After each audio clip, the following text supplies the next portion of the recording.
Halo 3 is all about the things that we want in Halo 1 and 2. The brutes they were added in a little too late, I think. We didn't have a chance to really flesh them out. And so that's what we're doing for Halo 3. Nailing the flavor for a character is often very difficult. You sort of have to feel it out as you go. The brutes in Halo 2 were meant to be more like the barbarians in Rome. We wanted the brutes to typify that abusive, evil invader. But right from the start, the design of the brutes was not consistent about reinforcing that they're meant to be worthy adversaries for the player. Now that the elites have left the Covenant, it gave us a problem for Halo 3. For the brutes to behave kind of similar to the elites, they have to be totally redone because they're not interesting to fight. He was just a damage sponge. There were no interesting reactions. There wasn't an interesting death. The only tactic the player has is just pump them full of lead until they fall down. It doesn't really turn out to be really good gameplay. Going back and trying to recreate a character like this is one part art and one part science, and the art part is very difficult to understand just exactly how long it's going to take. Concept art tries to communicate through composition what the idea is trying to get across. A lot of times the direction just gets narrowed down to, can you just make it look cool? The brutes originally looked a lot like Chewbacca. Like they were just big hairy guys with a bandolier. I looked at a lot of animal reference, rhinoceros and some gorilla. Their natural body plating is brutish. This was our way of kind of pulling them into the fold of the Covenant. They've got kind of ancient looking buckles and gauntlets and leather straps holding all that stuff together, making them a little more serious bad guy, I hope. Everything the character does, whenever the character moves, we've created an animation for it.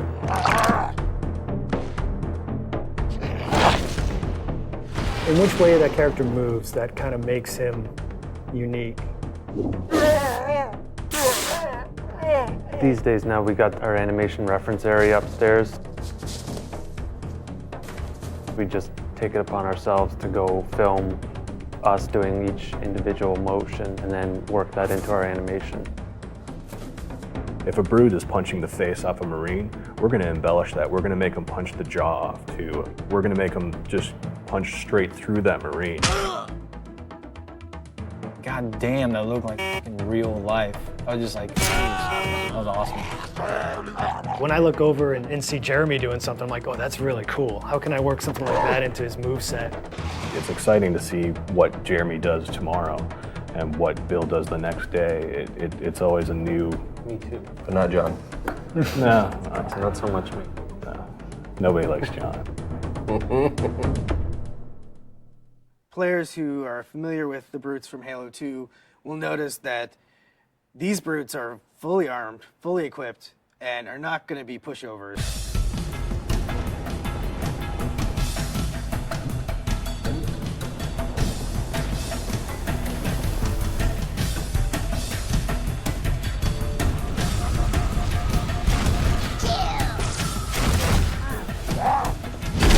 For the game to be interesting, like the guys you're playing against have to be fun to play. Does the profile of the character create an interesting look from afar?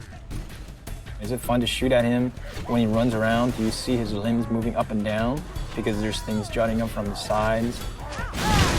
Rather than make them look like big dumb apes, we want to make them very brutal, pragmatic warriors. And that's really informed a lot of the visual design.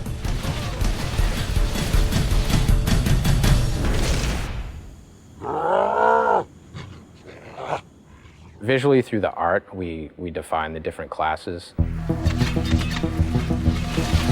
The standard brute has just his normal armor with a very standard helmet. The brute captain has a much bigger headdress. And then the brute chieftains have very elaborate headdresses and very elaborate shoulder pads and armor on them. The interesting thing with some of the ideas that we came up with is not only do we need to figure out how the brutes interact with the other Covenant, but also how brutes interact with brutes. And we developed the idea of the brute pack. What makes it feel like two characters are aware of each other, deciding to do the same thing at the same time? Maybe you're kind of come around a corner and see them doing some sort of an activity that has nothing to do with fighting, but it's going to give you sort of more insight into what the brute pack mentality is like. We have this really brutal behavior now, which is just the chieftain saying, everybody throw a grenade, and as a result, a second later, you have grenades flying in your face. That's always going to give the player a little bit of an adrenaline rush that, oh my god, now this guy's right up in my face, I have to back up and hit him hard. When the players kill him, they're like, oh man, I had to kill that guy. And then they go around a corner and there's like 4 more of them standing there, right? And they're like, I think that the brutes bring out sort of the indignant, self-righteous aspect of a lot of players. So I'm hoping to hear a lot of, take that, and I can't believe that you have invaded my planet and I'm going to throw you off. And we hope to really bring people into the character and the drama of the situation by putting them up against these really brutal characters.